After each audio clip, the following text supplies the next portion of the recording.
حدد المركز الدولي للدراسات الرياضية المتخصص في تحليل إحصائيات وبيانات كرة القدم قائمة تضم أفضل 100 لاعب مراوغ تحت سن 23 سنة على مستوى العالم لهذا الموسم حتى الآن.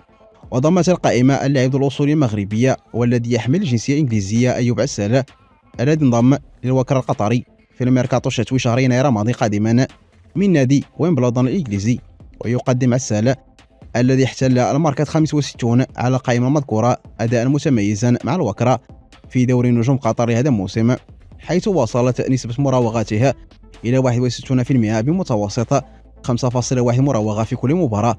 ويتصدر القائمة موهبة برشلونة الذي يحمل الجنسية الإسبانية لامين يامال.